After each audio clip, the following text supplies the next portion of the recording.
Bonsoir, bonsoir. Bonsoir, chers amis.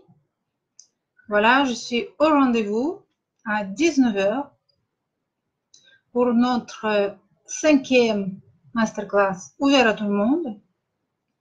Donc, on va aborder le thème de la honte et de la culpabilité. On va voir comment ces deux émotions très lourdes nous empêchent de gagner plus d'argent. Bonjour Alain, bonjour Philippe, bonjour Pierre. Je suis ravie de vous voir. Merci pour votre petit coucou. Ça fait plaisir.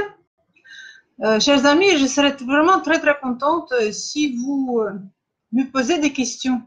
Quand je vous raconte quelque chose, si d'un coup vous n'avez pas compris de quoi il s'agit, de quoi je parle, si quelque chose vous a interpellé, si quelque chose vous a intrigué, je serais vraiment très contente que vous me posez les questions dans les commentaires de ce vidéo, dans le chat, là. J'ai la possibilité de les voir, de vous répondre en direct et vous éclaircir certaines questions. Bonjour Christophe, bonjour Gilles, bonjour Patrice. Donc, ça me fait vraiment très plaisir que vous êtes là au rendez-vous aujourd'hui et on va aborder un thème tellement intéressant, tellement intriguant, comment les deux émotions très lourdes, les plus lourdes que l'homme a vraiment du mal à les supporter, sont proches de la mort, du suicide, à tel point sont lourdes. Et comment ces deux émotions nous empêchent de gagner plus d'argent. Et je vais tenter de vous expliquer aujourd'hui, d'après mes dernières recherches, mes dernières expériences pratiques, dans un domaine absolument extraordinaire, nouveau, à la pointe de la technologie de la science humaine. Je vais vous raconter comment ça marche, quel est le mécanisme, comment ces deux émotions très lourdes arrivent, comment elles sont créées, par qui, par quel événement dans notre vie actuelle, dans notre vie précédente et par nos ancêtres. Donc, je vous explique un petit peu tout au début, tout de suite, pourquoi tous ces masterclass. Pourquoi d'un coup, je me suis mis à faire des masterclass, un après l'autre. Quelle est vraiment la véritable raison?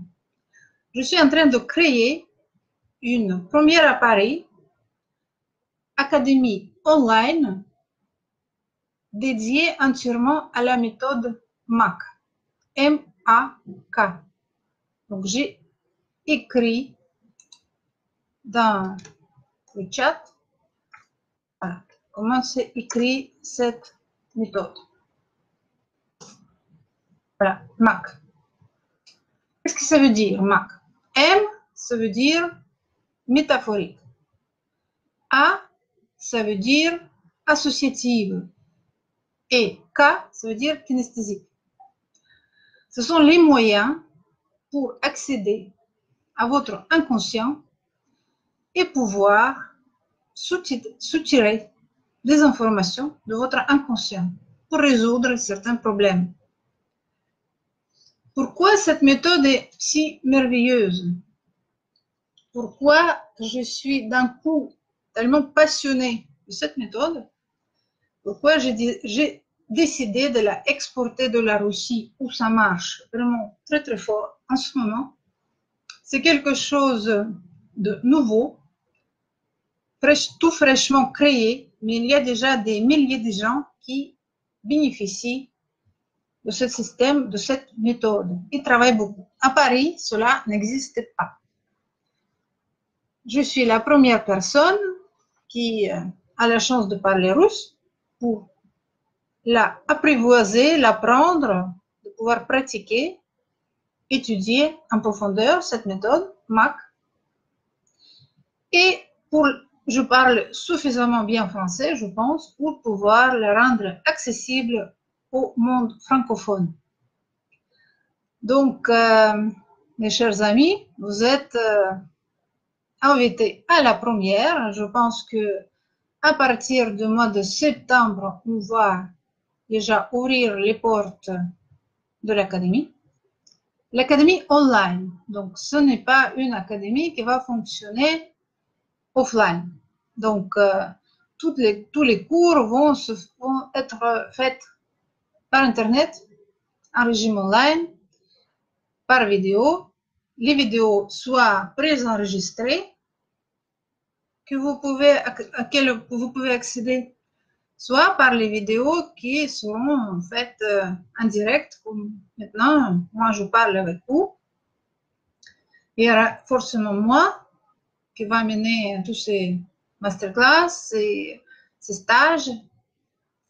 Et il y aura, je pense, que d'autres personnes qui vont se joindre à moi parce que le nombre des sujets qu'on peut aborder, ils sont tellement nombreux que je pense que j'aurai besoin très vite d'autres personnes, de l'aide. Voilà.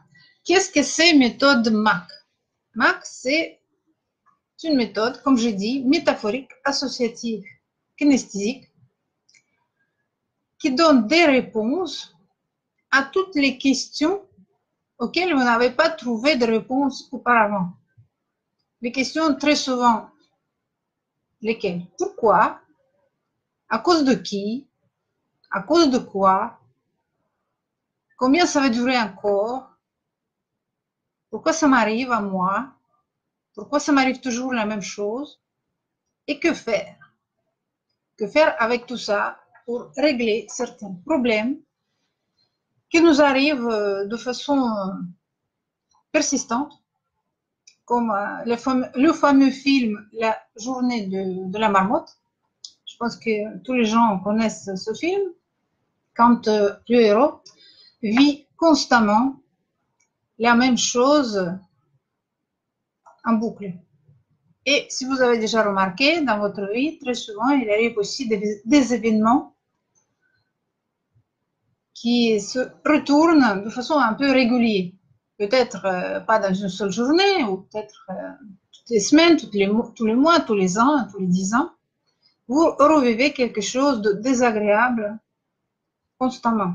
Et vous vous demandez pourquoi, à cause de qui. Quel que soit le domaine de votre vie, si vos conseillers, banquiers, financiers, patrimonial, boursiers, si vos médecins ne vous apportent pas de réponses, si les voyantes ne vous ont pas aidé, si les psychologues n'ont pas arrangé les choses non plus, nous, grâce à cette méthode MAC, on peut vous donner des réponses.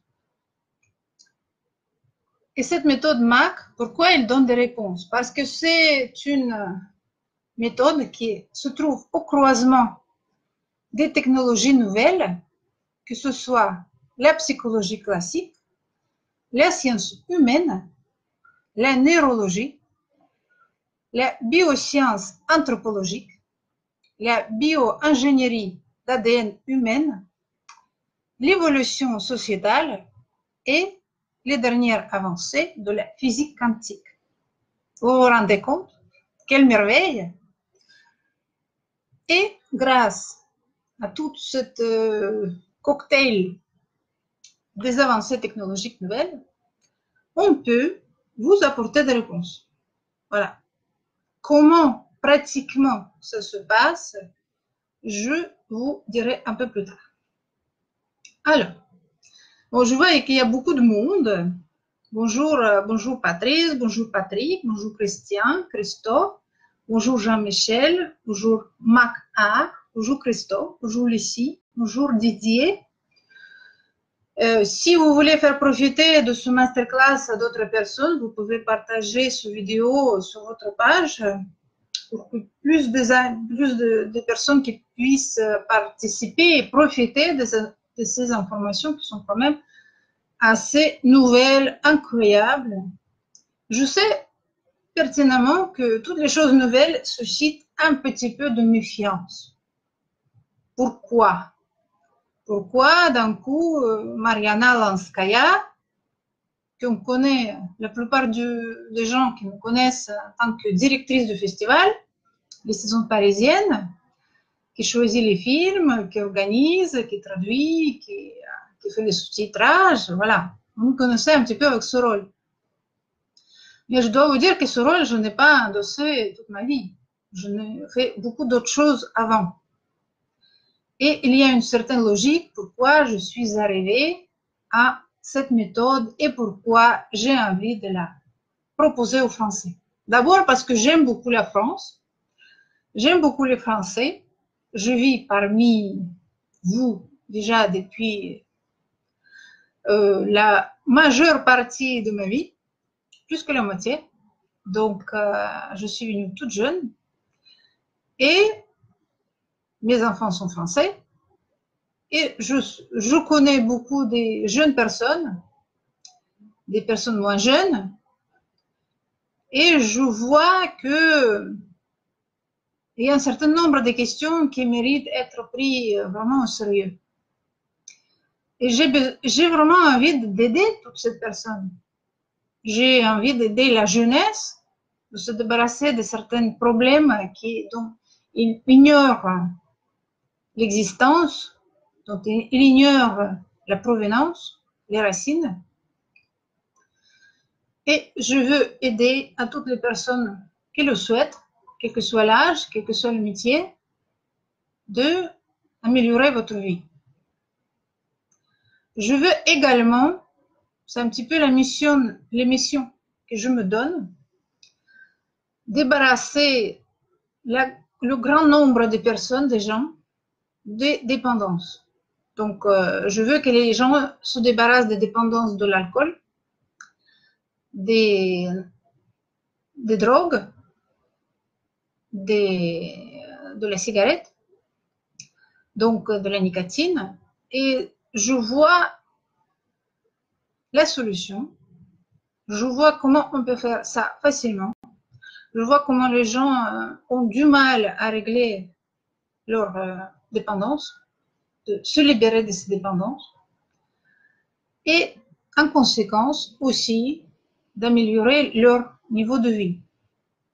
Peut-être même avant de commencer ou après, quand ils se sont rendus compte quel mal cela amène dans leur vie.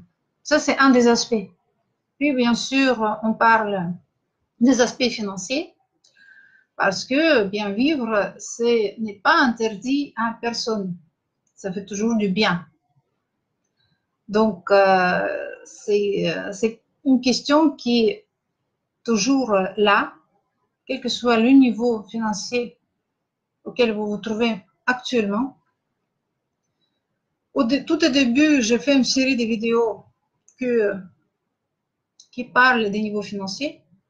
Donc, vous pouvez, si vous êtes intéressé par ce thème, revoir ou peut-être voir à nouveau ces vidéos et comprendre auquel niveau financier vous vous trouvez actuellement. Donc, je vous donne la page à laquelle vous pouvez vous rendre et prendre ces vidéos préenregistrées en cadeau. En plus, comme un supplément, vous pouvez bénéficier des séries des exercices que je n'ai déjà mis en ligne et je vais encore rajouter d'autres au fur et à mesure et de livres absolument fantastiques qui est un peu magique qui va vous aider à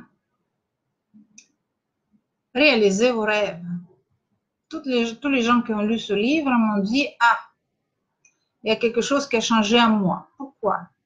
Je comprends maintenant que ce livre a deux niveaux de fond. Superficiel, c'est un voyage, une quête de trésors et une quête profondément profonde, personnelle de héros principal qui plonge dans les profondeurs de son inconscient, qui combat toutes les peurs, les méfiances qui le submergent. Et grâce à ce travail qu'il accomplit à la fin du voyage, il en sort différent. Et tous les gens qui lisent ce livre, malgré eux, ils revivent un petit peu la même évolution. Donc, il en sort un petit peu différent qu'ils étaient au début de la lecture. Donc, si vous voulez profiter de ce voyage ludique, amusant, profitez de ce cadeau. C'est un livre qui coûte normalement 25 €, mais j'ai décidé de le proposer en libre accès pour l'instant. Ça ne va pas durer. Donc, profitez, et si vous avez aimé, ça me ferait plaisir si vous laissez des commentaires sur ma page en me disant quelles émotions vous avez éprouvées à lire ce livre et comment vous êtes maintenant à la fin de lecture. Donc maintenant, je vous ai déjà un petit peu raconté qu'est-ce que c'est cette méthode, pourquoi j'ai décidé de travailler dans ce sens, pourquoi j'ai décidé de créer cette académie à Paris, entièrement dédiée à la méthode MAC. Qu'est-ce qui m'a mené à cette décision cruciale, de ce changement crucial? J'étais une scénographe. Je suis née à Saint-Pétersbourg, bien sûr. J'ai fait l'école de scénographie à Saint-Pétersbourg. Puis, j'ai déménagé vivre en Italie, où j'ai commencé à faire le métier de scénographe, auquel j'ai déjà dédié 17 ans de ma vie, en faisant des gros spectacles de taille de l'Opéra de Paris, de Métropole de New York, de l'Opéra de Séoul, Sejong Centre. Donc, j'ai travaillé avec les meilleures personnes, les meilleurs créateurs du XXe siècle, qui ont marqué l'histoire du théâtre, du cinéma aussi. J'étais leur assistante, puis collaboratrice, et puis j'étais aussi chef décoratrice en titre. J'ai créé mes propres spectacles. Et à un moment donné, cette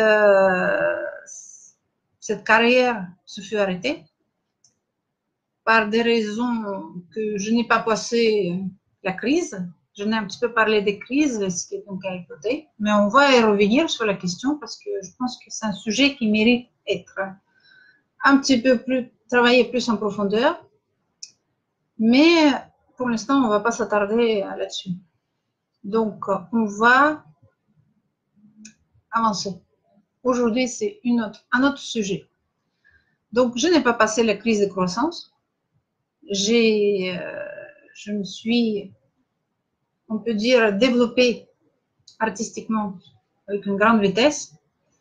Je suis arrivée à faire des spectacles que les gens font très souvent qu'à la fin de leur carrière. Ils arrivent à des théâtres si prestigieux, à des spectacles si grands. Mais si vous voulez voir un de mes travaux, vous pouvez vous rendre à l'Opéra de Bastille, vous pouvez voir La Bayadère, que j'étais à l'époque encore très jeune, j'étais assistante dans un scénographe italien. Et sous cette direction, je dessinais entièrement le ballet Bayadère, le dernier ballet de Nureyev. Donc après, il y a le spectacle Les Femmes Savantes, la Comédie Française. Et il y a d'autres spectacles qui ont été faits à l'étranger. Donc, ce serait difficile de voir, ce serait plus facile à Paris. Et en étant déjà un grand artiste, à un âge très très jeune, je n'ai pas géré les émotions qui m'ont envahi à cette période et m'ont entièrement détruit. Donc j'ai préféré, pour me sauvegarder, de me retirer de ce travail que j'aimais passionnément et de faire des choses un petit peu plus tranquilles qui ne méritaient pas un tel investissement de telle importance à 100% de mon temps, de mon mental, de ma créativité. Donc, en pleine ascension, je suis tombée. Ça faisait mal. Vraiment très, très, très, très mal. Je roulais déjà à 100 à l'heure, 300 à l'heure. Et il fallait freiner fort pour ne pas s'écraser contre un mur en béton. Donc, voilà, j'ai réussi quand même à freiner. C'était des années de détresse, de recherche, que faire maintenant, à quoi dédier ma vie. Et à ce moment-là, j'ai commencé d'abord écrire. Donc, j'ai commencé à écrire des pièces de théâtre, puis des livres. Après, j'ai même écrit des mémoires. J'ai décidé que voilà, il est temps de, toutes les meilleures choses sont derrière moi, il est le temps d'écrire des mémoires. Ça y est, j'ai fait une partie déjà. Et puis, j'ai commencé à écrire aussi des scénarios de cinéma. Mais je faisais pas que écrire, je faisais aussi des lectures. Et je me suis beaucoup intéressée à des différentes méthodes. J'avais vraiment une soif énorme d'apprendre. Donc, la psychologie de toutes sortes. J'ai toujours été intéressée par des courants nouveaux, pas par tout ce qui est déjà devenu, soi-disant, classique. Non, par des choses qui sont là, juste, qui émergent, qui provoquent un peu de frissons, tellement elles sont intéressantes. Et donc, en étudiant, je n'ai vraiment étudié aux 5 ou 6 différentes méthodes. J'ai commencé à faire un peu le lien, le mélange entre toutes. J'ai commencé à faire un petit peu ma sauce. Je l'ai utilisée pour moi-même. Et certaines méthodes m'ont aidé tout simplement d'augmenter vraiment mes capacités intellectuelles et la gestionnaire de tous mes projets. Je dirais une centaine de fois. Je suis devenue une vraie machine de travail. Ce que j'aime dans cette méthode, c'est vraiment pas forcément étudier pour étudier un petit peu l'ésotérisme. D'ailleurs, pendant très longtemps, je ne savais même pas ce que ça veut dire le terme ésotérisme. Donc, en soi, ça ne m'intéressait pas. Ce qui m'intéressait, c'est vraiment l'utilité de ces méthodes. Je suis quelqu'un d'extrêmement active. Je suis très active dans la vie. Si j'apprends quelque chose, c'est pour le mettre en application, en action, pour améliorer mes capacités d'agir, de faire, de réaliser mes projets, de réaliser mes rêves. Et de passage, j'ai toujours un petit peu raconté toutes ces choses nouvelles à mes amis. J'aidais, j'essayais toujours d'améliorer la vie de mes amis par mes nouvelles découvertes. Je partageais toujours ces nouvelles choses parce que je trouvais tellement passionnantes, tellement intéressantes. Et à un moment donné, j'ai accumulé tellement de connaissances que dans le domaine spirituel, ésotérique, un petit peu quantique, tout ce qui traite de l'inconscient, de la psychologie, de l'être humain, de comment fonctionne le cerveau, etc., ça m'a passionné toujours énormément. Et puis, en même temps, je me disais, bon, il ne faut pas s'arrêter que ça, il faut étudier comment ça marche le business. Je me suis inscrite à l'école de MBA Business School online avec quelqu'un qui le faisait par Internet également, avec les vidéos. J'ai appris qu'est-ce que c'est le management d'une société, et c'était très passionnant aussi de notre côté, et raconter des choses très concrètes, comment faire planifier le travail, comment augmenter et multiplier le business, comment le faire grandir, comment, au lieu d'une seule entreprise, gérer centaines d'entreprises en même temps, et après, comment investir cet argent, comment travailler à la bourse, comment je me suis inscrite à la bourse. J'ai appris aussi quelques astuces dans le domaine immobilier et je commençais un petit peu à accumuler. Après, le comble, c'était la théorie de la gouvernance générale.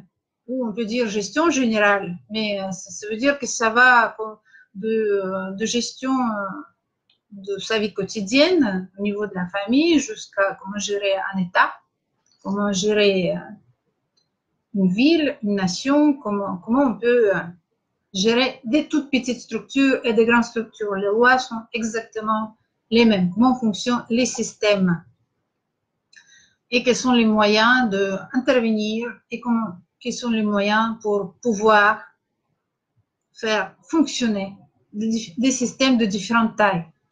Et d'un coup, avec toutes ces nouvelles connaissances, je me suis dit, waouh, il faut commencer à appliquer tout cela. Donc, à cette époque, tout ce que j'avais un peu sous la main, c'était le festival de cinéma. Donc, j'ai créé comme une petite entreprise, sachant que oui, ce n'est pas domaine très lucratif, mais ça me faisait pas trop peur. Je me disais, ok, je m'entraîne, c'est intéressant. Et puis, voilà, j'ai eu cette idée de le multiplier, de le faire grandir, diviser une centaine de petits festivals. Ça m'a réussi. J'ai augmenté le chiffre d'affaires de l'entreprise 10 fois. C'était très intéressant, c'était vraiment un exercice mental, je peux dire. Comment je peux gérer d'un côté des centaines de gens qui amènent les films et comment je peux gérer les centaines de salles de cinéma qui accueillent les films. Donc c'était vraiment une grosse masse des contacts en même temps qu'il fallait gérer de façon fluide, que ce soit agréable pour les uns, pour les autres, prévoir, planifier. C'était extrêmement... C'était géré de façon très structurée. Voilà, j'ai inventé une structure, un système qui marchait. Et d'ailleurs, parmi les cours que je prévois faire à partir du mois de septembre, il y aura aussi, je ne sais pas encore en quelle période, car chaque cours, il faut quand même préparer. Il y aura des cours, comment créer un festival. Voilà. Je vais partager mon expérience avec d'autres personnes qui souhaitent créer leur festival, mais pas en petite taille, pas un petit festival qui fonctionne dans un coin, mais qui prend de l'importance, qui prend de l'ampleur, et comment je vous transmettrai la méthode qui est vraiment toute faite, c'est une recette de cuisine. Vous prenez cet ingrédient, vous faites des choses, chaque chose à son temps, vous ajoutez du sel, du poivre, un peu des épices, et vous avez votre festival qui marche. Après, c'est votre talent et vos ambitions vous arrêtent à un certain niveau. Et aussi, ça se travaille. On peut avoir même augmenté les niveaux de nos ambitions. Ça aussi, c'est quelque chose de très intéressant. Donc, voilà, j'arrête un peu de parler de moi, de mes expériences. Grosso modo, ayant acquis toutes ces expériences, j'ai décidé que ça commençait un petit peu à me peser lourd. Je me disais, mais à quoi ça sert de connaître toutes ces choses-là, pour moi toute seule? J'avais l'impression que c'est un peu du gâchis, que je fais profiter qu'à moi toute seule. Mais bien sûr, de façon égoïste, oui, j'aurais pu dire, ok, je possède des connaissances magiques. Et à un moment donné, quand j'ai commencé à faire le travail avec le système MAC, j'ai accédé dans les profondeurs de mon inconscient et d'un coup, quelque chose s'est ouvert à moi. J'ai compris que ma mission au jour d'aujourd'hui, je ne sais pas quelle sera demain, mais au jour d'aujourd'hui, c'est partager toutes ces connaissances. Je dois le faire. Et ça me fait vraiment extrêmement plaisir. Parce que quand je vois l'évolution des personnes, quand je vois ce qu'ils apprennent avec moi, comment ils changent, comment leur vie change, ça me donne vraiment des ailes, ça me rend heureuse. Tous les clients avec lesquels je travaille actuellement, vous ne pouvez pas imaginer à quel point la différence est flagrante. quand les personnes ils viennent me voir au début, en général, ils sont très stressés. Ils ont peur, ils ont de la méfiance, ils se disent ah, qu'est-ce que Mariana va me apporter? Je connais pas, j'ai jamais entendu parler de cette méthode, elle est étrange, elle est bizarre. Ça ne ressemble à rien du tout de tout ce que je connais. Ce n'est pas ni de sophrologie, ni de yoga, ni de psychologie, ni de psychanalyse. Ce n'est pas, c'est autre chose. Ça traite d'autres choses, c'est d'autres moyens. Donc, ils sont très apurés, très.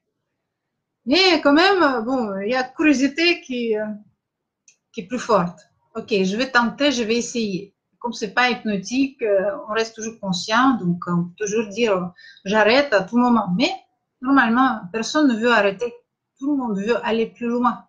Parce que la semaine prochaine, le client retourne et dit waouh, cette semaine, j'ai retrouvé le travail.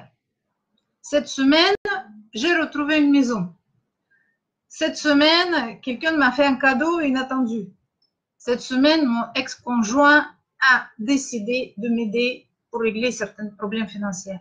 Cette semaine, on m'a proposé un nouveau travail une augmentation. Après, la semaine d'après, ils reviennent et disent ah, je ne comprends pas comment ça se passe, mais j'ai une meilleure relation avec mon mari. Je ne sais pas. Ça dépend du travail qu'on fait ou ça ne dépend pas. Je ne sais pas. Mais le fait est là. Mais moi, je sais que ça dépend de ce travail. Donc, ça me fait vraiment énormément plaisir. Et donc, après, c'est un travail à moi, ensemble. Et après, c'est un changement merveilleux. C'est jour et nuit. Les yeux s'ouvrent, la poitrine s'ouvre, les personnes sont heureuses, resplendissantes, pleines de projets, confiantes dans l'avenir. Ils veulent faire des choses, ils voient de nouvelles possibilités. Et très souvent, il ne fait pas le lien avec le travail qu'on fait. C'est-à-dire, ça devient une normalité. Il dit, ah oui, bon, c'est normal, les changements sont arrivés, c'est grâce à moi. Ok, je dis, bien sûr que c'est grâce à toi. Mais, en grosse partie, en majeure partie, c'est grâce au travail qu'on a fait. Donc, maintenant, on va aborder le sujet de la honte. Alors, pourquoi j'ai décidé de parler de ce sujet-là? Pourquoi aujourd'hui? La dernière fois, pendant le premier masterclass, on a abordé le sujet des émotions négatives, très lourdes.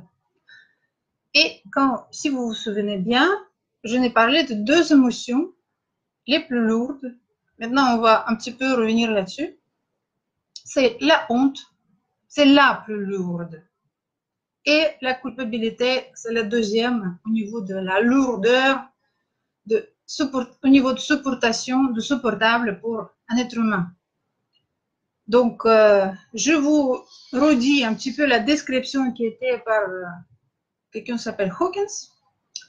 Donc, c'est pas moi qui l'ai inventé, mais voilà, je veux pas inventer des explications que quelqu'un qui a déjà fait. Donc, je le traduis du russe. Donc, la honte. Ce niveau est proche de la mort. La mort provoquée par l'indifférence, maltraitance, manque d'intention ou par le hasard. Chaque personne peut ressentir la douleur de perte de la face, de la perte de l'honneur ou bien d'avoir ressenti sa petitesse. Dans la honte, les gens s'enfuient, désirant devenir invisibles. Quand un homme est chassé de sa tribu, dans les temps anciens, il meurt. C'est la base de la peur de non-approbation, de refus ou de la faillite. La honte mène vers une prédisposition aux maladies. La honte est souvent utilisée comme un instrument de la cruauté et les victimes deviennent aussi souvent cruelles. Parfois, les gens vivant dans la honte compensent par le perfectionnisme et la dureté, devenant intolérants. Et très souvent, ce que j'ai remarqué, que personne ne veut admettre qu'il ressent de la honte. C'est très, très difficile de dire oui, Très souvent, comment dire, on peut dire j'ai honte de faire ça, j'ai honte, excusez-moi, j'ai honte, j'ai honte, j'ai honte, mais ça reste superficiel. Mais admettre vraiment que vous ressentez ce sentiment, c'est déjà honteux pour vous. Donc la personne éprouve de la honte d'avoir admis de ressentir de la honte. Et très souvent, quand on travaille avec les clients, quand je parle de la honte, ils sont très mal à l'aise. Très mal à l'aise. La rougeur, les palpitations, la respiration devient un petit peu présente. La tension peut-être monte. Et donc, c'est très difficile de faire admettre à quelqu'un que oui, c'est cette émotion-là qui te crée des problèmes. Très souvent, on arrive à identifier la honte qu'à la 5e, 6e séance, une fois qu'on a déjà un petit peu nettoyé tout le reste. Quand les personnes se sentent un petit peu plus sûres de soi et se sentent un petit peu mieux en confiance aussi avec moi. Donc, on peut déjà parler de ce sentiment. Après, la culpabilité. La culpabilité est souvent utilisée par la société dans le but de la manipulation. Et c'est depuis des millénaires. Et de punition. Il se manifeste par des regrets, les autoflagellations, le masochisme et toute forme de sacrifice. Cet état peut provoquer des situations, des accidents et de suicide, car elle est très difficilement supportable. Beaucoup de gens vivent dans la culpabilité toute leur vie. D'autres la reniant toute la forme de la culpabilité. C'est l'envers de la situation. Le sentiment de la culpabilité, souvent utilisé pour renforcer le contrôle, vendant la chasteté qui provoque de autoflagellation. Cela mène également à une forme de cruauté. Donc voilà, c'est la description de ces deux émotions. Mais maintenant, la chose la plus intéressante, c'est laquelle? De comprendre comment cela nous empêche d'avoir de l'argent. Comment cela nous empêche d'avoir l'estime de soi, de la fierté, de l'assurance et avoir un petit peu, avoir confiance en soi. Voilà. Pourquoi j'ai commencé à un petit peu parler de ça? Parce que quand je mène des masterclass en russe, je les fais aussi en parallèle avec le public russe, en russe. Il y a beaucoup de gens qui m'ont écrit, d'un coup ils ont ressenti le besoin de dire, d'affirmer, d'approuver. Et je suis très reconnaissante qu'ils ont fait ça parce que, comme je vous dis, c'est très difficile publiquement admettre que je ressens de la honte et de la culpabilité. Mais ils ont dit ça et ils ont dit, et je pense que ce problème doit aussi exister en France, même si personne ne veut l'admettre ou parler. Très souvent, quelqu'un n'arrive pas à vraiment faire valoir son travail, ses services, ses talents. C'est-à-dire, tout bêtement, il n'arrive pas à demander l'argent juste pour son travail. Il est sous-payé. Il se contente vraiment de peu. Il est prêt à travailler pour des miettes, pour très peu d'argent. Et bien sûr, les employeurs profitent. Regardez le SMIC, les salaires. C'est la honte. Qu'est-ce qu'on peut faire avec l'argent, 1 300 € par mois? Survivre. C'est terrible. Mais 90% des Français vivent à ce niveau-là, tout le temps. C'est-à-dire, c'est l'argent lequel on donne uniquement pour couvrir les frais de base, louer l'appartement, payer l'électricité, payer le téléphone, Internet et la nourriture. Voilà. Et continuer à travailler. C'est-à-dire être une machine biologique qui peut fournir le travail. C'est à ça que sert le SMIC. On ne peut pas vivre avec cet argent-là. Et beaucoup de gens sont d'accord de travailler et toujours hésitent à demander plus. À qui c'est profitable? À des grands patrons, bien sûr, mais pas à la personne elle-même. Bon, je ne veux pas juger le système en soi. Je ne fais pas de la politique, je parle juste de la psychologie. Je fais juste un exemple.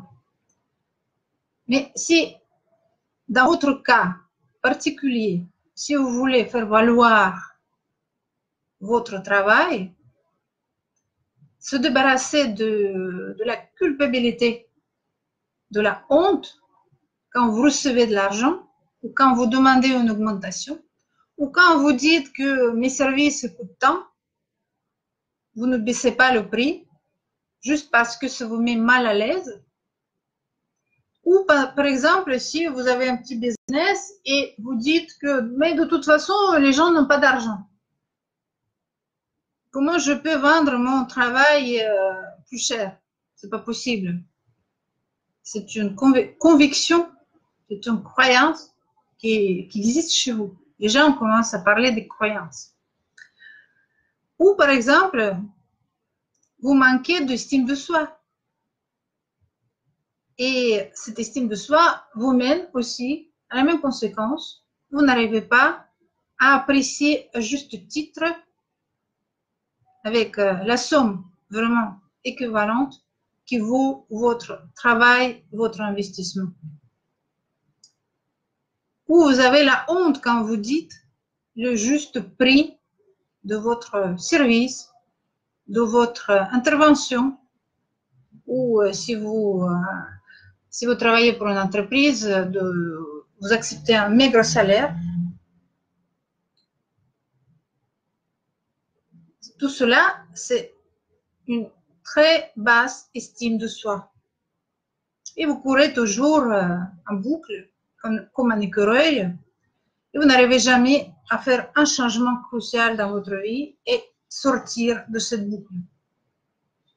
Alors, ce que j'ai pensé, qu'il suffit de déprécier ses talents, ses valeurs, son temps, ses connaissances, ses propres connaissances, et il faut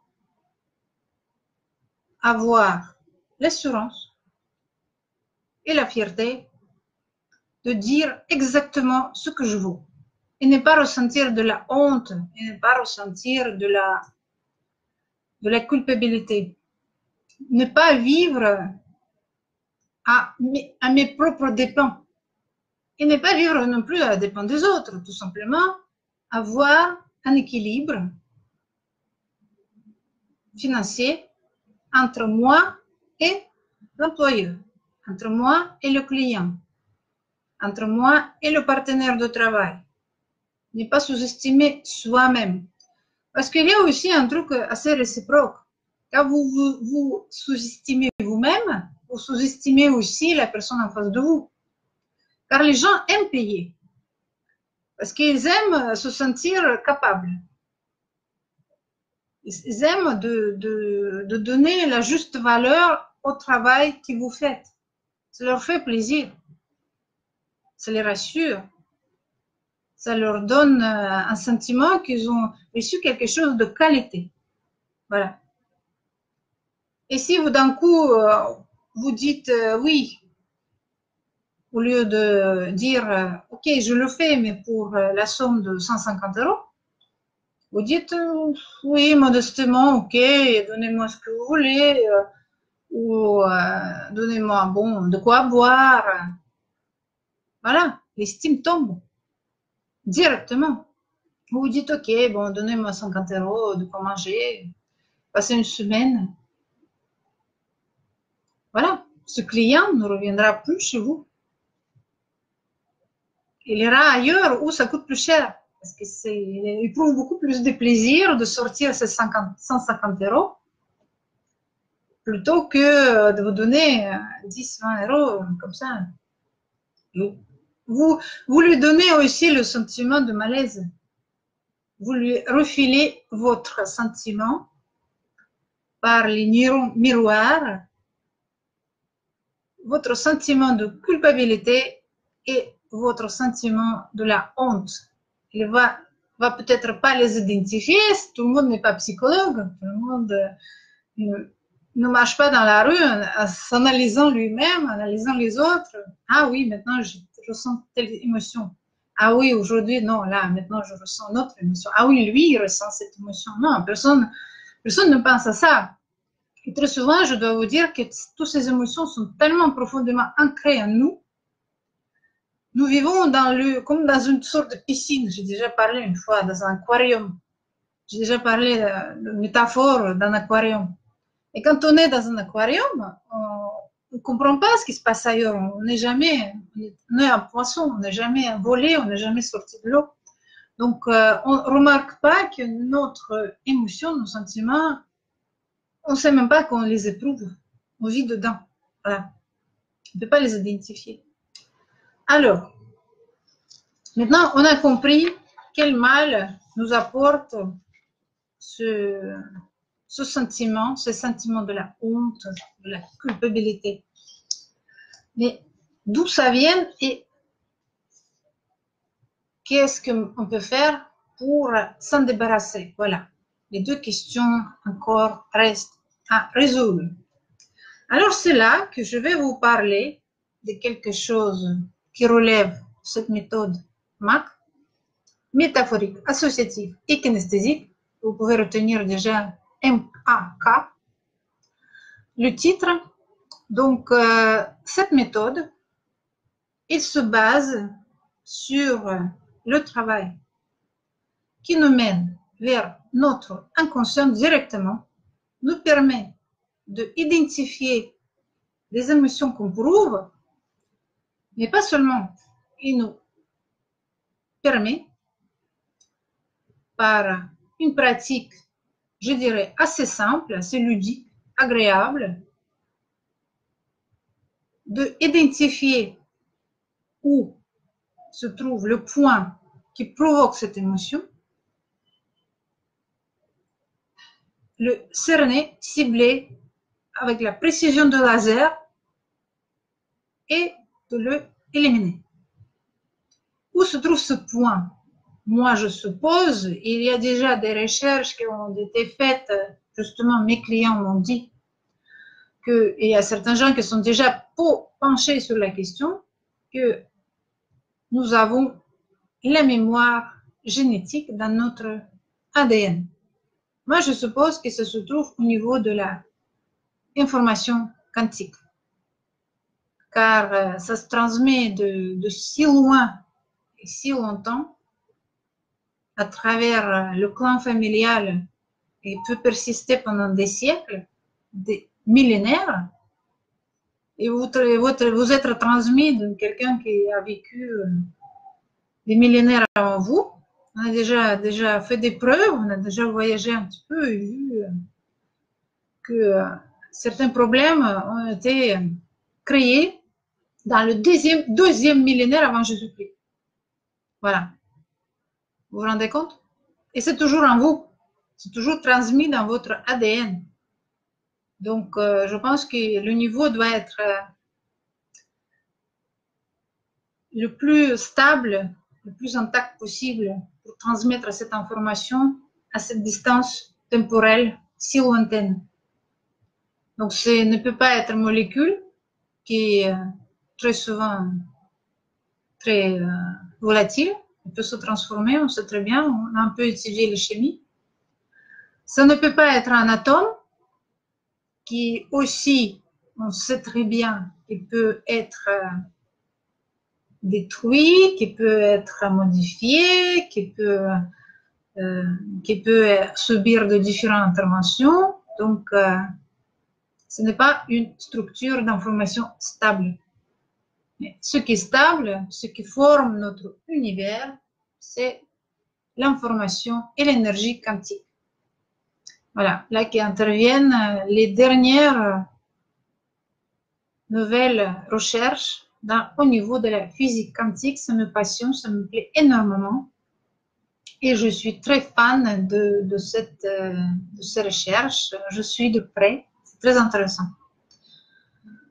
Donc, revenons à nos moutons, comme on dit. Pour identifier ce point, on utilise cette méthode. Mais comment se former ce point en nous? Il n'est pas là à tout hasard. Donc là, je vais vous raconter maintenant un petit peu des histoires de cinéma, des contes de fées. Donc, pendant mes recherches, je vais vous faire un exemple, ça va être plus simple, plus imagé. En plus que j'aime écrire les scénarios, les livres, et pour vous, peut-être, ce sera aussi beaucoup plus parlant. Donc, pendant un de mes travaux avec un de mes clients, j'ai découvert, on a cherché pourquoi ce client n'a pas d'argent. Voilà. La question était là. Il me pose la question, pourquoi je n'ai pas d'argent? Pourquoi je n'arrive pas à gagner plus que 1000 € par mois? Je veux gagner 10 fois plus. OK, on va voir. Donc, on se penche grâce à cette méthode, on cherche et on arrive à comprendre que au cours du 15e siècle, un de ses ancêtres, c'est-à-dire la lignée de sa mère, le mène aux profondeurs du 15e siècle et son ancêtre était un marchand vénitien qui avait beaucoup de succès. C'était un riche monsieur. Il avait son propre bateau, sa flotte. Il voyageait entre l'Orient et l'Occident. Il sillonnait la Méditerranée. Il vendait et il achetait de la soie, des pierres précieuses, de l'or, d'autres objets. Et un jour, sa flotte, son bateau, coule. Donc c'est la catastrophe, il en meurt. Mais la dernière pensée qu'il a eue, c'était au diable cet argent, il m'a tué. Si je serais resté à la maison, tranquille, chez moi, je serais vivant. Et cette pensée, puisqu'il s'est formé dans un moment tellement émotionnellement fort, c'est juste avant la mort, il comprenait qu'il est en train de, il n'y a pas une issue possible, il est en train de mourir, couler dans l'eau, toute son équipe. Cette information, cette décision dernière qui a formé une croyance, s'est inscrit dans sa mémoire génétique, dans son ADN. Et il était transmis à toutes les générations successives. Donc, tous ces enfants, les enfants des enfants, les petits-enfants des petits-enfants, donc voilà, des générations à venir, ont hérité cette pensée au diable, cet argent, il m'a tué, c'est dangereux, ça mène à la mort. C'est mieux que je reste chez moi, de ne rien faire, je serai plus en sécurité. Et ça se transmet. Et encore aujourd'hui, cette client qui est venue me voir, il découvre qu'il a cette croyance en lui. Il vit avec cette croyance. Et il ne se rend même pas compte, parce que pour la tirer un peu au superficie, il faut faire un peu de travail. Et cette méthode le permet. Donc, on a compris que exactement cette phrase qu'il a menée à cette vie plus ou moins pauvre, parce qu'avec 1000 €, qu'est-ce qu'on fait en nos jours? Et il empêche de gagner plus d'argent parce que c'est dangereux. Et par loyauté envers cet ancêtre, par l'amour cet ancêtre qui lui était aussi transmis, il éprouve de la honte et de la culpabilité chaque fois quand il essaie de s'en sortir et gagner de l'argent et avoir un niveau de vie supérieur un juste niveau de survie basique.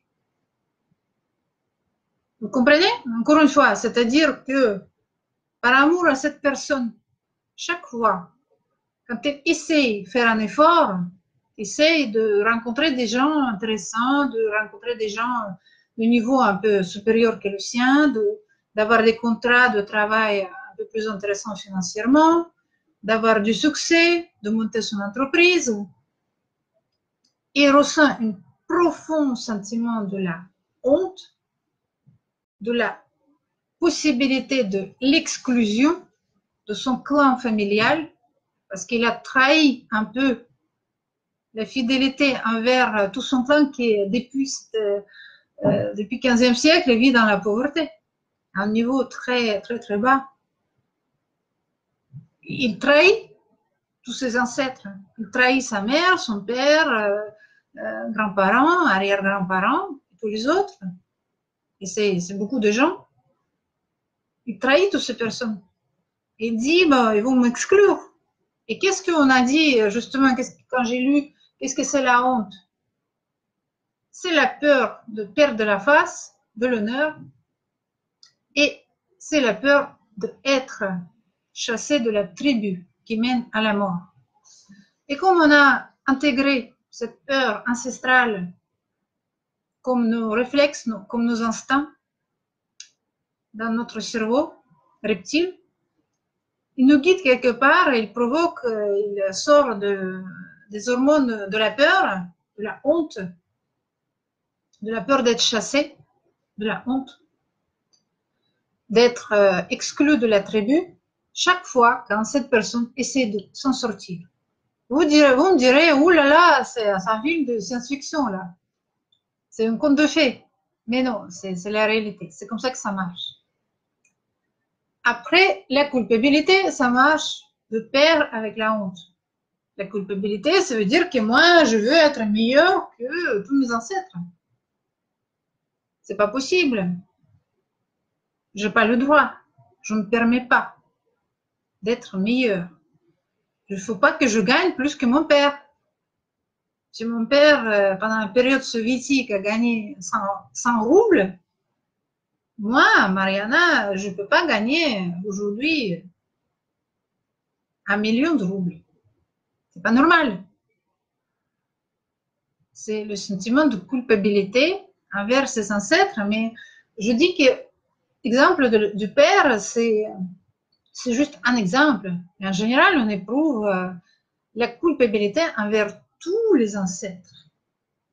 Très souvent, je propose à mes clients faire un exercice qui aide beaucoup à imaginer combien de gens on a derrière nous. Par exemple, mettez-vous debout, pas peut-être maintenant, ici maintenant, si vous avez la possibilité, vous pouvez le faire. C'est un exercice formidable. Donc, fermez les yeux, vous pouvez m'entendre toujours. Donc, imaginez derrière vous, de votre côté droit, votre père qui pose sa main sur votre épaule et regarde aussi dans la même direction que vous, juste derrière vous. Elle regarde aussi par là. Du côté gauche, vous imaginez votre mère derrière vous, à côté de votre père, qui pose aussi une main sur votre épaule gauche et regarde aussi dans la même direction. D'accord? Ce sont deux personnes qui se sont réunies pour que vous puissiez naître. Après, l'exercice est un peu plus compliqué. Imaginez derrière votre père qui est à droite, ses deux parents, c'est-à-dire du côté droit, derrière lui, son père, du côté gauche, sa mère. Et pareil pour votre mère. Derrière elle, il y a aussi ses deux parents. Même si vous ne les connaissez pas, même si vous êtes élevé par un des parents et vous avez jamais vu, entendu parler qui est votre parent, il est là, il a quand même donné son mémoire génétique pour que vous soyez là. Donc, il existe. Il est toujours présent dans votre structure génétique familiale de votre clan. Il forme votre clan. Donc, on ne peut pas l'exclure. Et d'ailleurs, c'est dangereux d'exclure quelqu'un. Après, il y a des complications pour vos enfants. Et après, on en parlera un peu plus tard. Donc, derrière votre mère, vous imaginez, côté gauche, ces deux parents. Pareil, ils mettent leurs mains sur l'épaule. Derrière vos grands-parents, il y a vos arrière-grands-parents. Il y a déjà 8 personnes qui posent aussi les mains sur leurs enfants, sur l'épaule de leurs enfants. Après, derrière, il y a arrière-arrière-grands-parents qui sont déjà 16 personnes. Après, derrière eux, il y a 32 personnes. Après, derrière eux, il y a 64 personnes. Après, il y a 128 personnes. Et après, ça fait... L'arithmétique devient un peu difficile, bien que j'étais bonne en mathématiques à l'école. Donc, imaginez, et derrière, il y a une marée de gens. C'est un vrai triangle comme ça derrière vous qui s'agrandit et se perd à l'infini. Si vous calculez, je fais déjà des calculs, donc au milieu du XVIIe siècle, vous avez à peu près déjà 3000 par an. 3000 personnes qui ont fait de sorte que vous puissiez naître. Et ce sont des gens qui ont donné leur mémoire génétique à vous. Après, cet exercice ne s'arrête pas uniquement là. Il y a d'autres choses. On peut le faire plus tard de façon plus complète. C'est-à-dire, il y a aussi un moyen de communiquer avec notre clan familial. Mais là, maintenant, on ne va pas le faire. C'est un peu plus complexe. Il faut plus de temps. Mais l'unique chose que vous pouvez faire, c'est quand vous imaginez déjà tous ces gens-là derrière vous, imaginez qu'il y a un courant d'énergie qui va vers vous. Comme ça, et à travers la main de votre père et mère, elle entre en vous. Toute cette énergie de votre clan familial. Tous ces milliers de gens qui sont derrière vous, qui sont heureux que vous soyez là. Parce que il faut bénéficier toujours de ce soutien familial, de clan familial. Il nous donne des forces, il nous donne de l'énergie, il nous donne de l'assurance, de confiance en soi, d'estime de soi. Et même si vous avez des mauvaises relations avec un des deux parents, ce qui est normal, très souvent, les plus mauvaises relations, c'est avec nos parents. Après, ça va mieux. Les grands-parents, arrière-grands-parents, ça va beaucoup mieux. Mais imaginez quand même que malgré votre mauvaise relation avec père ou mère, toute cette énergie de vos ancêtres, il vous est due par le droit de naissance. Vous ne devez rien faire pour mériter cette énergie. Elle est là. Et il est, comment vous dire, c'est un cadeau. C'est une donnée. C'est une évidence qu'il doit vous arriver jusqu'à vous et vous donner la possibilité de vivre la belle vie que vous souhaitez de façon plus heureuse possible. Si, par hasard, très souvent ça arrive, que vous ne ressentez pas, par exemple, du côté de la mère, que l'énergie n'arrive pas.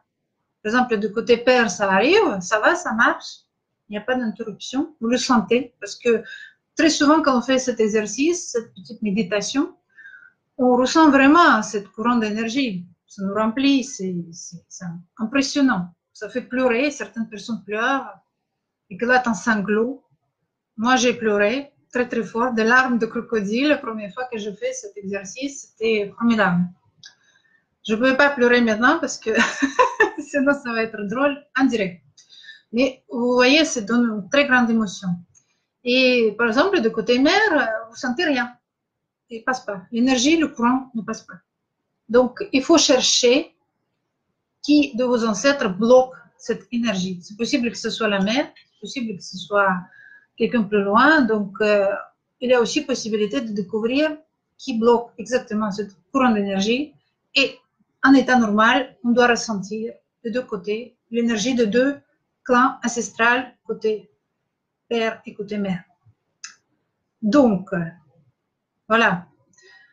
Ça, c'est juste concernant comment on peut visualiser notre plan familial. Et avec cette énergie, on prend aussi le bon et le mauvais. On prend des bons côtés et les mauvaises. On hérite toutes ces, disons, soi-disant toutes les conneries qui sont arrivées à nos ancêtres. Et on les subit aujourd'hui. Certaines personnes ont peut-être plutôt hérité de un bon héritage génétique, des bonnes croyances. C'est-à-dire, par exemple, imaginez une seconde que ce marchand de Venise ne serait pas mort. Il aurait continué, tout heureux, de faire sa petite marchandise, transporter en Occident, et serait très content. Il aurait transmis à ses enfants quelle croyance? L'argent, c'est très bien, c'est magnifique, ça me permet de vivre bien, je suis heureux, tout se passe bien. Il meurt après tranquillement dans son lit, entouré de ses enfants puis de ses enfants, et sur un coussin soyeux, avec les bagues en or sur ses doigts. Il est dans un confort. Donc, ses enfants héritent cette lancée. Et toutes ces générations vivent de façon plutôt riche. Si vous avez remarqué qu'il y a certaines familles qui sont toujours riches, sont toujours financièrement aisées, quoi qu'ils fassent, il y a toujours un moyen de se relever, même s'ils font des conneries, leurs parents aident, ils injectent de l'argent, donc le business ne fait que grandir et coule jamais vraiment. Et d'autres familles, quoi qu'il arrive, même avec tous les talents du monde, toutes les capacités extraordinaires du monde, sont toujours dans la pauvreté. C'est injuste, oui, un peu, mais on peut que constater le fait et travailler pour nettoyer notre mémoire génétique. Qu'est-ce qu'on peut faire dans ce cas-là? Il faut juste enlever la loyauté envers ce marchand de Venise. On annule cette loyauté par la technique de Mach. Et voilà, cette influence de ce marchand, quelle que soit ses décisions, quelles que soient ses croyances, quel que soit son destin, ne vous concerne plus. C'est aussi simple que ça. Et qu'est-ce qui arrive parfois aussi, par exemple, je ne peux pas ne pas évoquer, quand quelqu'un, grâce à ses talents, grâce à ses capacités ou intellectuelles, intelligence, capacité d'adaptation, inventivité, le talent de faire quelque chose d'extraordinaire, il arrive quand même à vivre mieux que sa famille natale, tout son clan. C'est-à-dire tout son clan vivait pauvre, d'accord, par loyauté et par loyauté à cette croyance que l'argent ça fait mal, c'est dangereux, il ne faut pas l'avoir. Et quelqu'un d'un coup, il élève le niveau de la vie. Et j'en ai vu des personnes comme ça, qu'ils deviennent des propriétaires des fabriques, qui font du business, qui développent de l'industrie, qui connaissent les gens les plus influents de la ville, du pays, qui ont beaucoup de biens matériels, construisent des maisons. Et qu'est-ce qui leur arrive? Et je n'ai eu déjà des... Vraiment, j'ai connu ces personnes qui m'ont confié. À l'époque, je ne connaissais pas du tout ce système. Et je ne pouvais pas leur apporter les réponses. J'ai juste pu dire oui, avoir constaté oui, c'est dommage que c'est comme ça. Ces personnes m'ont confié qu'ils vivaient dans une peur constante de perdre tout ce qu'ils ont gagné. Pourquoi? Parce que par la loyauté de ces ancêtres, ils avaient toujours peur, la honte et la culpabilité. La honte et la culpabilité menaient à la peur d'être exclus de son clan familial et ils vivaient dans une peur atroce, épayés de leur santé, de leur vie, c'est-à-dire se ranger de l'intérieur et se réfugier dans l'alcool et les drogues pour apaiser un peu ce sentiment de la honte, de la culpabilité, de la peur. Et finalement, qu'est-ce qu'ils faisaient? Ils se détruisaient eux-mêmes de l'intérieur, détruisaient leur estomac, leur foie, leur entraille, et mouraient jeunes. Avec tout leur talent, avec toute leur capacité, avec toute leur santé d'enfer, disons, de base, qui leur a été donnée, l'énergie. Et c'est vraiment très malheureux de constater que pour certains gens, c'est déjà trop tard. C'est-à-dire que voilà, ils sont plus là, on ne peut pas leur aider. C'est triste. C'est vraiment très malheureux, mais ce qu'ils nous disent à travers leur expérience que aujourd'hui, puisqu'on connaît ce système, cette méthode, il faut la faire fonctionner pour que ça n'arrive pas à d'autres personnes. Voilà. Tout ce qu'on retire de cette expérience plutôt malheureuse. Et je connais aussi d'autres personnes qui sont encore là, vivantes. Ils ont réussi, ils ont de l'argent. Mais quelle vie épouvantable qu'ils mènent. Pourquoi? Ils n'arrivent pas à profiter de leur argent, ils ont honte de leur argent. C'est-à-dire, oui, ok, tout pour mon entreprise, ok. Elle prospère, elle fonctionne, tout va bien. Moi, je vis comme un pauvre clochard, comme ça, je n'ai plus rien à me rapprocher, comme ça, je suis tranquille, ma conscience, tout va bien, je ne suis pas en faute, je n'ai pas de culpabilité envers mes ancêtres, je n'ai rien pour moi, c'est parfait. Tout pour mon entreprise, l'entreprise, ce n'est pas moi, moi, je suis clean, je n'ai pas de honte envers mes ancêtres et je n'ai pas de culpabilité envers mes ancêtres. Je ne profite pas de mon argent. Mais est-ce que c'est bien? C'est quand même, si on a gagné un peu et si on a réussi à faire quelque chose de bien dans la vie, c'est plutôt préférable de profiter. Qu'est-ce que vous en pensez? Voilà. Donc, on a envie d'aider ces personnes. On a envie de leur dire, et si parmi vous qui m'écoutez aujourd'hui, s'il y a des personnes qui se reconnaissent dans ces cas-là, venez me voir, je vous aide. Je vous aide à enlever votre culpabilité, votre sens de la honte, votre peur. Vous serez plus gêné de avoir certains niveaux de votre vie, si vous l'avez fait, grâce à vos talents, vos capacités actuelles. Vous n'aurez pas cette loyauté envers quelqu'un de vos ancêtres qui vous embête encore aujourd'hui. Et c'est très souvent une loyauté, on peut enlever envers quelqu'un, une seule personne, pendant une seule séance. Et en quoi, qu'est-ce que je voulais dire encore d'autre? Qu'est-ce qui nous embête aujourd'hui? Qu'est-ce qui nous a transmis exactement cet ancêtre? Bon, en l'occurrence, ce marchand de Venise, comme exemple, qu'est-ce qu'il nous a transmis? Il nous a transmis une croyance que l'argent, c'est mal, c'est dangereux, tu peux démultiplier en plusieurs phrases. Et en quoi mène une croyance? Maintenant, nous vivons, nous avons cette croyance en nous. Nous l'avons pas créée nous-mêmes pendant notre vie, parce qu'on peut aussi créer certaines croyances nous-mêmes. C'est-à-dire, il nous arrive quelque chose de désagréable quand on est enfant, on se fait requêter, et on se dit, oui, l'argent c'est dangereux, je ne veux pas de l'avoir dans ma poche. Je vous avoue que pendant une certaine période, quel que soit l'argent que j'ai gagné, j'étais très en sécurité quand je n'avais rien dans mon portefeuille. Voilà. Je me baladais avec beaucoup de plaisir dans le portefeuille vide, quel que soit, disons, les niveaux de revenus que j'avais par des certains moments. Mais bon, c'est déjà derrière moi, j'ai déjà travaillé, je n'ai plus cette croyance-là.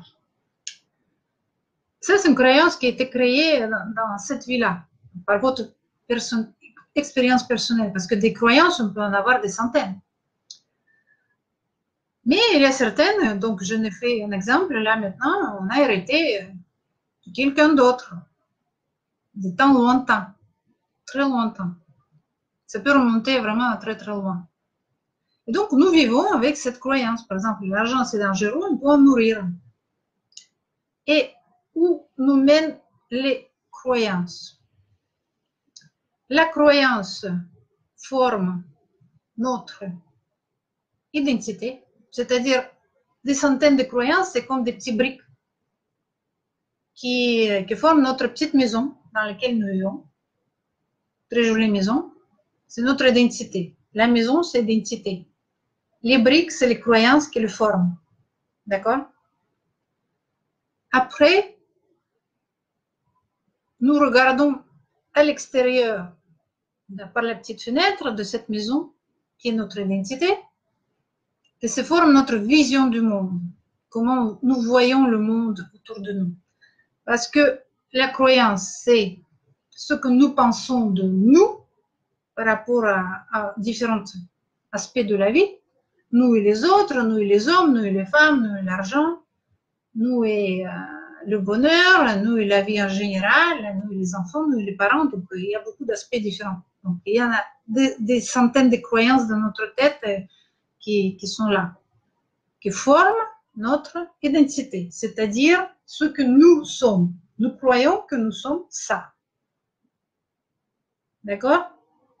Toute cette multiplication, variété des croyances. Très souvent, elles sont plus ou moins logiques, l'une par rapport à l'autre. Parce que sinon, la maison s'écroule. Ils sont assez complémentaires l'une à l'autre. Donc, après, nous avons notre vision du monde. C'est avec ces croyances, notre identité, on voit ce qu'on voit. Avec une autre identité, avec d'autres croyances, on verra exactement la même chose, mais différemment. On donnera une autre interprétation aux faits, aux gens, aux relations, à des choses qui nous arrivent. Et après, l'identité, ça crée un rôle. Un rôle, c'est comment nous nous comportons avec les autres, comment on se positionne. Par exemple, je fais un exemple très très rapide juste pour visualiser. Il y a un triangle très connu dans les psychologies un peu classiques déjà. Un triangle de la victime, agresseur et sauveur. Voilà. C'est-à-dire quelqu'un joue le rôle de victime, un autre joue le rôle d'agresseur et un troisième joue le rôle de sauveur. Il y a toujours trois. Et ce qui est drôle, c'est qu'ils changent toujours de rôle, s'entrechangent. La victime peut devenir un sauveur, après un agresseur, et ainsi de suite. Mais après, si vous voulez, on peut même dédier tout un séminaire juste à ce triangle qui est en soi un thème passionnant. Et ce qui est intéressant, qu'on peut sortir de ce triangle juste par un seul coin. J'en dirai par lequel plus tard. Donc, on peut jouer, c'est-à-dire notre identité, qui est par exemple basée sur la croyance que l'argent ça fait mal, être riche ça fait mal, avoir du succès ça fait mal, c'est dangereux, ça peut priver de la vie, de la santé. Notre identité, c'est plutôt, moi je suis là bien où je suis tout petit, ça me va très bien, je suis tranquille, personne ne me remarque, comme ça, rien ne se passera de dangereux. Et où ça nous place, logiquement, dans le rôle de la victime. Voilà. Et qu'est-ce qui nous arrive très souvent quand on est dans le rôle de la victime? On attire les deux autres. On attire toujours des agresseurs et on attire toujours des sauveurs. Les femmes qui, par exemple, qui jouent le rôle de la victime, par leur identité et leur croyance, ils trouvent toujours un homme qui les agresse. Donc, si un homme vous agresse, vous êtes 100% sûr que vous êtes dans le rôle de la victime. Et votre rôle de la victime, il n'est pas là par hasard, c'est parce que vous avez l'identité de la disons, soi-disant petite personne qui ne mérite rien, qui n'a pas de confiance en soi, n'a pas de confiance aux autres, n'a pas d'assurance, d'estime de soi, vit dans la honte et dans la culpabilité, parce que ces croyances, des multiples croyances, il y en a beaucoup, beaucoup, beaucoup, ont formé cette identité. Donc, pour balayer cette maison, cette identité, et en construire une autre, il faut commencer par changer les croyances. Après, les rôles. À quoi mènent les rôles? Le rôle mène à une relation, c'est-à-dire c'est pas une relation, et c'est pas les autres personnes qui créent le rôle, l'identité et les croyances. C'est justement dans ce sens-là, linéaire.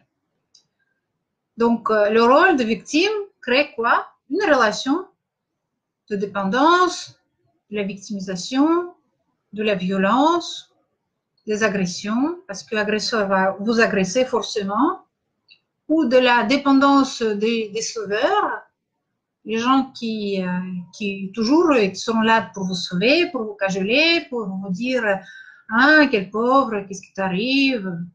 Ils remplissent aussi leur mission et aussi leur identité de sauveur, parce qu'ils ont besoin de ça pour s'approuver quelque chose, qu'ils font quelque chose de bien. Ça leur renforce leur bien-être, leur ego. L'agresseur aussi, ils sont toujours à la recherche de la justice. Très souvent, ce sont des gens, justement, qui éprouvent de la honte, de la culpabilité, qui deviennent des agresseurs parce que ils justifient leur agression parce qu'il faut punir quelqu'un qui est la victime. Il faut punir. Il faut rétablir la justice. Il faut jouer le justicier. Ils sont aussi très à l'aise dans ce rôle. Et après, comme je disais, les rôles changent très souvent. On s'entrechange des coins de triangle.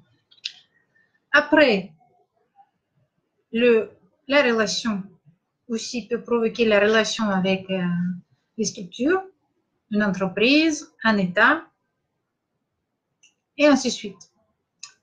Donc, comme vous voyez, la base de tous ces comportements gênants, fautifs, désagréables, qui nous mènent forcément à une vie qu'on n'a vraiment pas le plaisir de vivre, même si on est un petit peu habitué.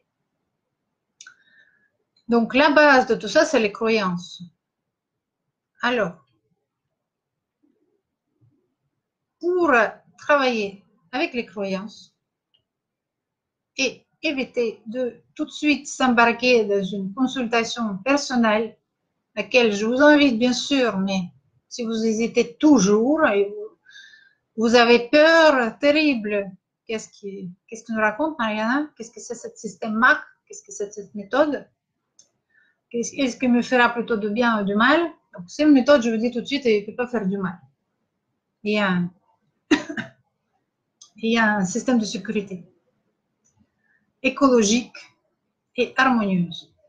Alors, pour travailler ces croyances en groupe, avec plusieurs personnes, on se sent rassuré parce qu'on n'est pas seul, on n'est pas juste face à Mariana, on est plusieurs, on est 10, 15, peut-être 5, ça dépend. On peut travailler un petit comité ou un grand comité, ça dépend, ça ne change rien. Je suis toujours là pour vous. Donc, pour cela, j'ai créé un masterclass pratique. C'est un stage. Au début, je pensais le faire sur une seule journée, mais quand j'ai commencé à le faire, je me suis rendu compte que c'est plutôt, il faut le diviser en 3 parties, parce que c'est quand même assez lourd comme travail. Donc, lisez, allez sur cette page, regardez attentivement. Je ne veux pas vous faire perdre votre temps parce que déjà, ça fait déjà presque 1h30 qu'on est là, on parle. Je lisais sur cette page, regardez qu'est-ce qu'on va faire. de quoi il s'agit. Là, très brièvement, je vous dirais que dans la première partie, on va faire un exercice qui va vous permettre déjà d'identifier très clairement vos croyances, toutes vos croyances. Une partie, on va faire ensemble avec moi, une partie, vous allez faire un peu plus, juste après avoir vu la vidéo. Pas en direct, parce que le travail est un peu plus complexe et demande du temps. Après, vous allez déterminer exactement quelle croyance vous embête aujourd'hui, laquelle vous empêche d'avoir plus d'argent, ne pas avoir la honte et pas avoir la culpabilité. Il y a une technique à déterminer avec quelle croyance on doit commencer à travailler là tout de suite. Donc, on détermine, on la tire superficie des profondeurs de votre inconscient et on sait déjà avec quoi on va travailler. Après, la deuxième partie va être un peu lourde, je vous avoue. Peut-être il faut que je la même divise en deux, je ne sais pas.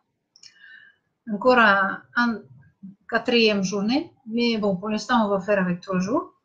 Donc, la deuxième partie, je vais vous parler de tous ces paramètres qui créent cette croyance.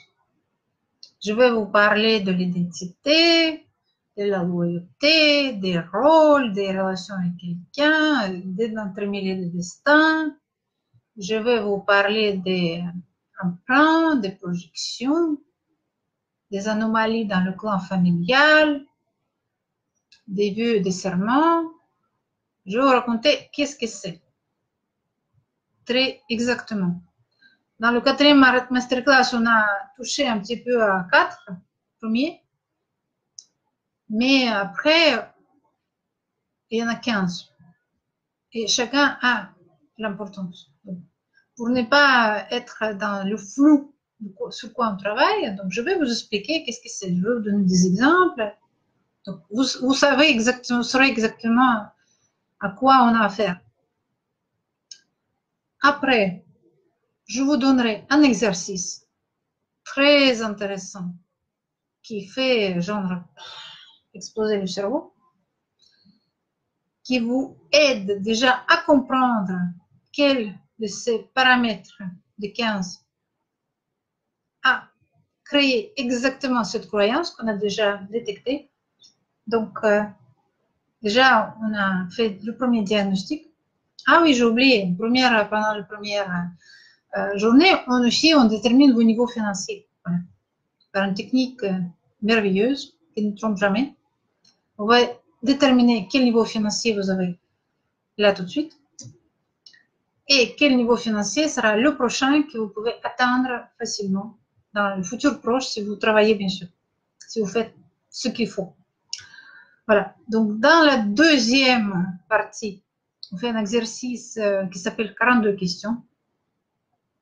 On va commencer à le faire ensemble pendant le stage, le masterclass, et vous allez continuer ça faire chez vous tranquillement et vous verrez que vous aurez vu des choses de façon comme vous ne l'avez jamais vu. C'est extraordinaire, je l'ai déjà fait. C'est un exercice qui permet de éclaircir tous les problèmes et peut-être même faire disparaître des problèmes. C'est-à-dire voir des choses tellement différemment, avoir des points de vue tellement différents que d'un coup, vous voyez que des choses positives dans la situation, vous voyez que des choses négatives. C'est ça comme un exemple, il y a d'autres possibilités aussi.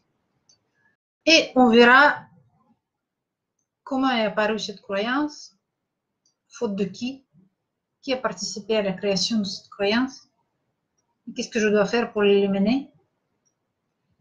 Ça, c'est une méthode de travail un peu longue, je vais vous la montrer, et vous pourrez après ensuite faire ce travail vous-même tranquillement, éliminer les croyances une par une. Je vous donne vraiment un manuel, comment détecter une croyance fautive pour chaque question de votre vie qui vous tracasse aujourd'hui.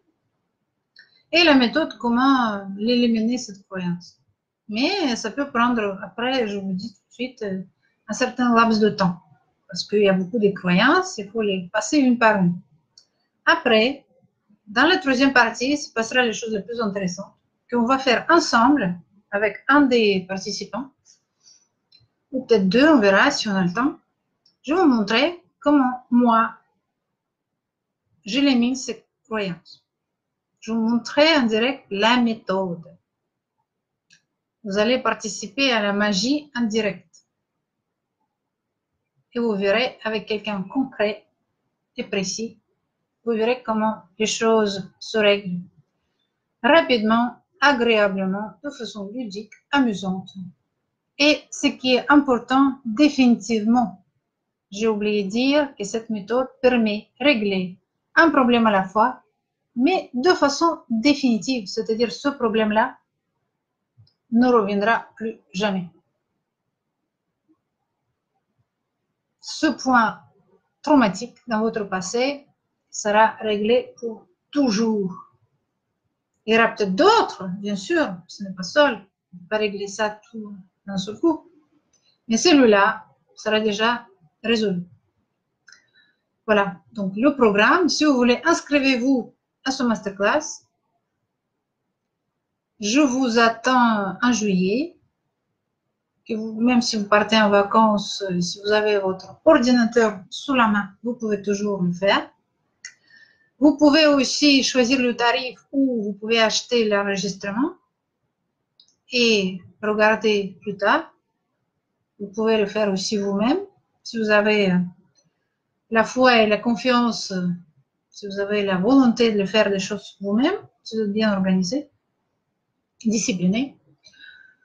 Et il y a aussi un tarif VIP où, après tout ce travail, vous êtes déjà convaincu. Vous dites, waouh, je le veux.